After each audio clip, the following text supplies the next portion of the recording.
The frame rate is a unit of measurement in film and video displays that counts the number of images produced by a device every second in order to determine how smoothly the video is playing, often abbreviated to FPS or frames per second. I know this is quite a confusing concept, however, you can easily see how effective this measuring unit is all by yourself at home. If you own a smart mobile phone with a built-in high-quality video camera, you can manually change the settings of the frame rate for video recordings, and then film yourself having an aneurysm in POV, or point of view, in order to see for yourself the obvious effects that frame rates have every time you hit the record button with a different frame rate setting. It doesn't just apply to films though. Nowadays, the frame rate is commonplace everywhere, whether you're watching Disney's Mufasa in IMAX at 24 frames per second, or playing Smurfs Kart on your PlayStation 5 at 120 frames per second, it's safe to say that frame rates are everywhere. But who made them? And where did they come from? The first usage of the phrase frame rate recorded by humans was in the seminal book Von der Natur der Dinge, written by Johann Jacob Wagner, where you can clearly see the words printed right there. However, the first time the phrase was used to describe the images per second phenomenon was in 1836, where 0.0000001% of all books written that year had mentioned it. The problem is, though, nobody in those days could really quantify a metric like that, since in a reel of film recorded from our reality, frames per second are a set constant based on each second that passes in real time. So even though the idea of moving pictures was already well underway with cartoon flipbooks and brown horses, examples such as these cannot have a frame rate. Not even the summer blockbuster Man Walking Around a Corner. They weren't recorded onto a device capturing moment by moment. They are individual photographs stitched together, making the speed of the motion and smoothness of the animation, or frame rate, completely up to the viewer.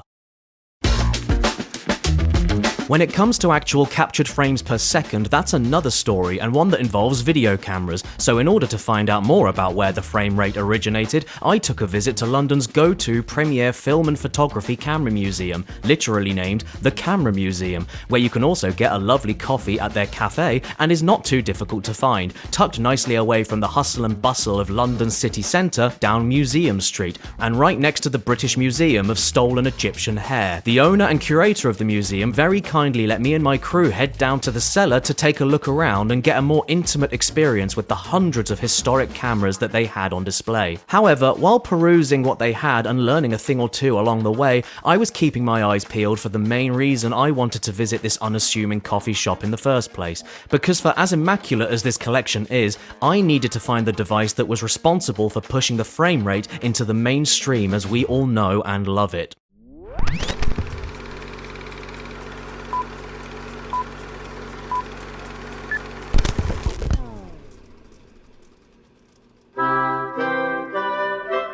Human beings had been taking still images with photography ever since 1826 with the camera obscura, and with the commercially available public cameras since 1839 with daguerreotype cameras. But no matter how many pictures you take of different movements and stitch them together, that is all you're doing, creating the illusion of video and not a video in and of itself. It wasn't until the near end of the century when a French man named, and I'm sorry if I mispronounce the name, Louis, would go on to invent what most would consider to be the world's first video camera in 1888, and then film the oldest surviving and arguably first ever instance of motion recorded on film, Roundhay Garden Scene, filmed at a stately home in Leeds.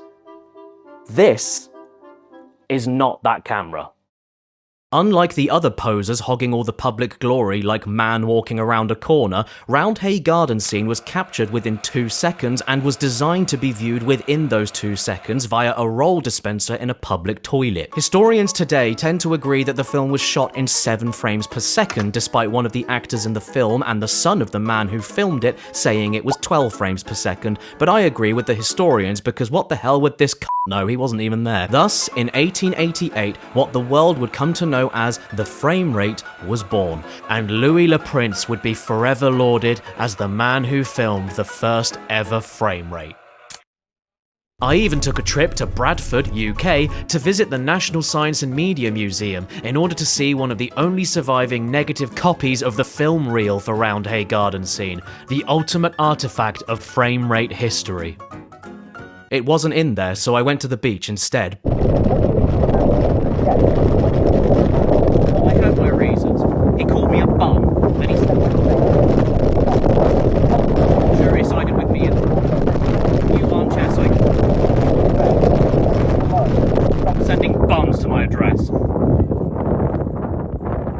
Little did the world know, however, that when this primitive TikTok video dropped in 1888, a little country known as Japan was keeping a close eye on the French and their trousers, and unbeknownst to everyone, was secretly making notes about this new frame rate technology, waiting for their chance to strike. And strike they did. But not any harbours. For 1 year later, in 1889, Japan would form a brand new entertainment and leisure company known as Nintendo, and then take all of their copied notes about Louis Le Prince's frame rates and seal them away in a secret underground vault for whenever they could use them for their own projects in the future. But I'm sure you can see the issue that would arise from this. What would happen to Nintendo if Louis ever found out about the theft of his life's work? And the answer is that a few months later, Nintendo made him disappear in 1890.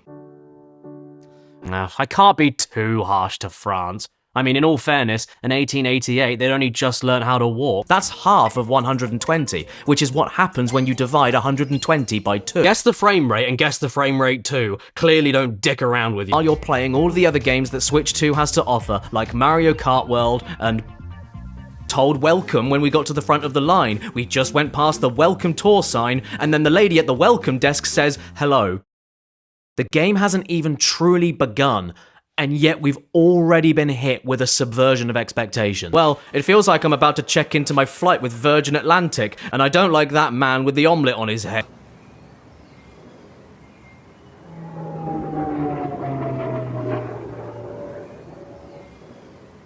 And it was a lovely day. But nay, that is just one part of it, horse.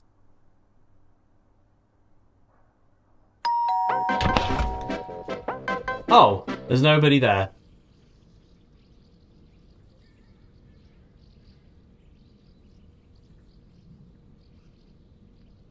Hello, I'm Spuds!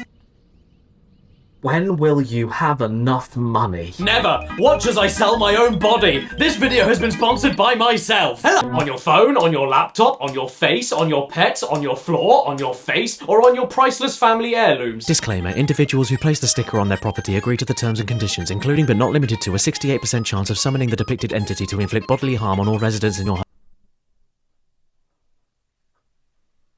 Hello, I'm also Spons! Oh, thank Christ. Mr. Lart, we don't know how to make pizza.